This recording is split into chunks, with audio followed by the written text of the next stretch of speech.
नमस्कार दोस्तों, आज मैं आपको पोपाबाई की कहानी सुनाने जा रही हूँ। प्रेम से बोलिए पोपाबाई की जय हो। एक समय की बात है, एक गांव में एक परिवार रहता था। परिवार में भाई भाभी और एक बहन रहते थे, लेकिन उनकी बहन की शादी अभी नहीं हुई थी। बहन का नाम पोपाबाई था। वह भगवान विष्णु की परम भक्त थी और वह हमेशा व्रत नियम बड़े श्रद्धा भाव से किया करती थी। एक दिन उसके भाई भाभी ने पोपाबाई से शादी करने को कहा। तब पोपाबाई ने कहा, मुझे शादी नहीं करनी। भाई भाभी ने फिर से कहा, लेकिन बहन ने मना कर दिया। उसने अपने भाभी से कहा कि आप मेरे रहने के लिए गांव के बाहर एक झोपड़ी बना दीजिए, मैं उसी में रहकर अपना जीवन यापन कर लूंगी। फिर पोपाबाई ने गांव के सभी लोगों से कहा, हे गांव वालों, आप लोग अपने गाय बछड़े मेरे झोपड़े के पास चरने के लिए छोड़ दिया करो। मैं सभी के गाय बछड़ों की देखभाल करूंगी। जो भी बचा खुचा खाना होगा वह मुझे दे दिया करना, मैं वही खाकर रह लूंगी। इस तरह बहुत दिन बीत गए। भाई भाभी ने पोपाबाई के लिए गांव से बाहर एक झोपड़ी बनवा दी। पोपाबाई उसी झोपड़ी में रहने लगे और नित्य व्रत और पूजन किया करती। एक दिन उस देश का राजा शिकार खेलने जंगल में जा रहा था। उसकी नजर गांव के बाहर बने पोपाबाई के झोपड़े पर पड़ी। राजा झोपड़े के पास जाकर आवाज लगाने लगा, यहाँ कौन रहता है? जब कोई भी उत्तर नहीं मिला तो झोपड़े के दरवाजे को खटखटाने लगा।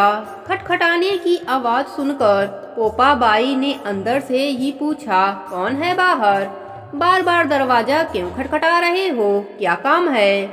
तब राजा ने कहा, मैं इस देश का राजा हूँ और तुम कौन हो, अपने बारे में मुझे बताओ।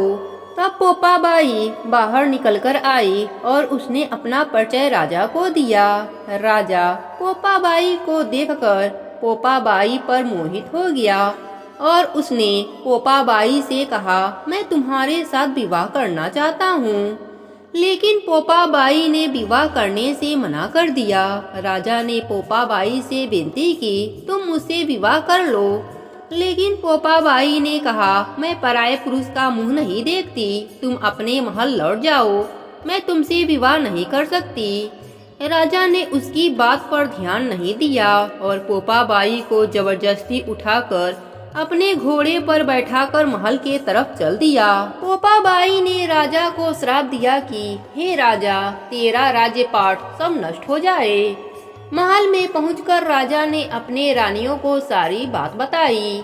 सारी बात सुनकर रानियों ने राजा से कहा कि आप पोपाबाई को सही सलामत झोपड़े में छोड़ आओ। रानियों के कहे अनुसार राजा पोपाबाई को उसके झोपड़े पर छोड़ने जा रहा था। रास्ते में पाप की नदी आई, उसमें राजा और पोपाबाई दोनों डूब गए। पोपाबाई मृत्यु के बाद जब धर्मराज जी के दरबार में पहुंची, वहाँ धर्मराज जी ने उसे स्वर्ग का पूरा राज दरबार दे दिया। इसी गांव में एक सेठ सेठानी की मृत्यु हो गई। वह दोनों भी मृत्यु लोक से स्वर्ग लोक को आए, लेकिन स्वर्ग का दरवाजा बंद पड़ा था। उन्होंने धर्मराज जी से स्वर्ग का दरवाजा खोलने की विनती की। तब धर्मराज जी ने कहा, इस पर पोपाबाई का राज है। तब सेठ सेठानी ने कहा, हम पोपाबाई को नहीं जानते, कौन है पोपाबाई? तब धर्मराज जी ने कहा, मैं तुम दोनों को 7 दिनों के लिए मृत्यु लोक में भेजता हूँ। वहाँ जाकर 4 सूखा नारियल को बीच में से काटकर 8 टुकड़े बना लेना, उसमें राई भरकर कपड़ा से ढककर इस प्रकार कहना, राज है पोपाबाई का, लेखा लेखी राई दामोदर का। प्रेम से बोलो पोपाबाई की जय, राई दामोदर की जय। तब वह दोनों सेठ सेठानी धर्मराज जी के कहे अनुसार ऐसा ही किया। 7 दिन बाद सेठ सेठानी को भी स्वर्गलोक की प्राप्ति हुई। 7 दिनों तक जो भी मनुष्य पोपाबाई की कहानी कहता है, सुनता है या हुंकारा भरता है, उसके लिए स्वर्ग का दरवाजा खुल जाता है।